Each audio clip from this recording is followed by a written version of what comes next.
There's a lot of blog articles and podcast consultants that will tell you to add your podcast episodes to YouTube as audiograms, or only the audio of your podcast with a stagnant image or logo.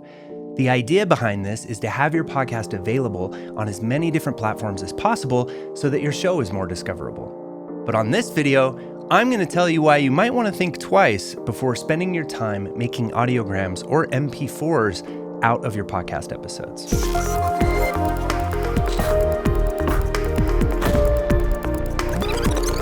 Hey, welcome back to the Pod Sound School channel, a podcasting channel filled with all the tips and tricks and insight you need to start a podcast or to turn the one you already have into something truly great. I'm Studio Steve. I'm an audio engineer, podcast producer, and consultant. I've helped dozens of clients and hundreds of students to get really incredible results from their podcasts, and I want to do the same for you. So if you haven't yet, please hit subscribe. Here on this channel, we release new videos every week that will help your podcast stand out. We also love commenting and engaging with our podskis here on YouTube. So leave some comments on this channel and I will comment back. Okay, let's get to the meat and potatoes. Audiograms. Is it really worth time to create MP4 or video versions of your podcast episodes? Really, I could just sum up this video really quick and say, well, not really. Your time would be much better spent on other promotional or creative efforts. But stick with me for a minute and I'll tell you exactly why, and I'll also give you some easy ideas that you can do on YouTube with your podcast that will perform way better than audiograms and be more worth your time.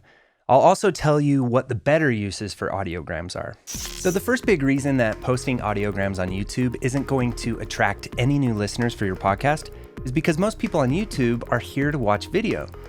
There are many people, myself included, who listen to music on YouTube with a moving graphic or still image while we're doing other things. And it would be great if more people did the same with podcasts. But really right now, the podcast players are the platforms where people go to for audio only. At the Pod Sound School, we're constantly listening to indie podcasts and checking out their social channels and YouTube channels to give them feedback. We even do pod audits live in our Facebook group, Podcasting for Bosses. If you want to check that out, come join us at podsoundschool.com/community. But in all of my experience, I've seen 100 or more YouTube channels where podcasters are just uploading audiograms or audio-only MP4s, and they're stuck at 10 or 20 subscribers, and they only get a few plays per video. This is because they're not taking advantage of YouTube's hackable algorithm to grow from inside YouTube. Instead, they just bring a few of their fans from outside YouTube onto their channel.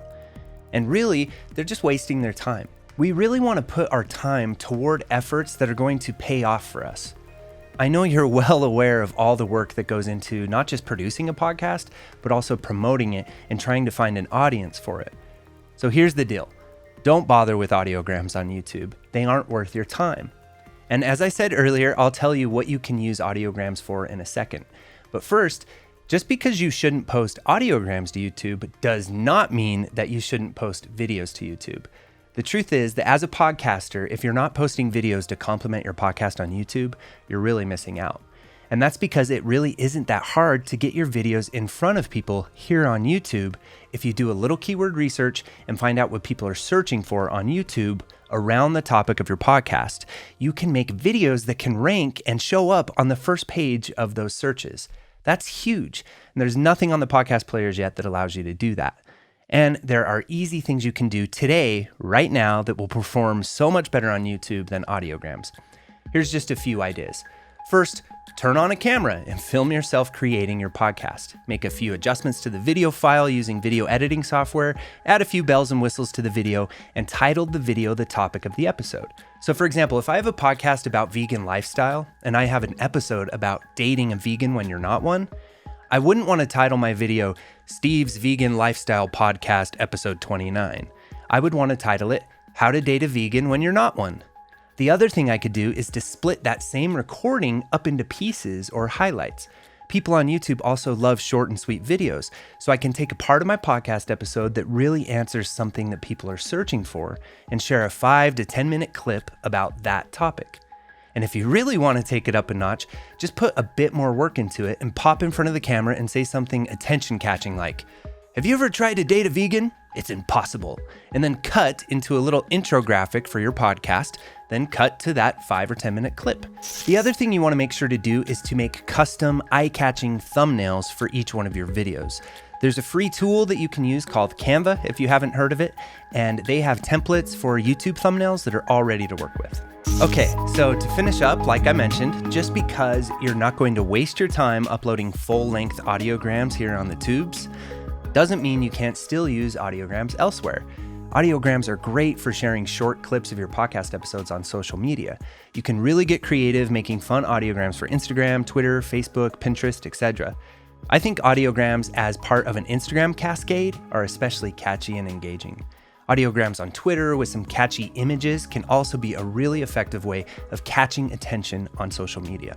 We have a video that shows you how we get super creative with our audiograms for social media, and you can find that right here. Also, if you're new to this whole podcasting on YouTube thing, or you've had your podcast on YouTube for a while and you're like many other podcasters, stuck at a small handful of subscribers and little to no plays on your audiograms, we have put together a free masterclass just for our podskis where we really dive into the strategies that will help you include YouTube into your workflow and grow from inside YouTube quicker and easier than you ever would on the podcast players. You can grab your seat for the free masterclass by going to podsoundschool.com, podcast on YouTube. I will also leave the link in the description of this video. And there you have it, Podski. Thanks for stopping by our channel today. And remember, I will respond to any comments you have on this video or any questions you might have. So please leave your comments below. I want to hear about your podcast and give it some love. Also, before you go, help our channel grow and reach more podcasters by subscribing to our channel and also share this video with your podcaster friends. Thanks again, and until next time, happy casting.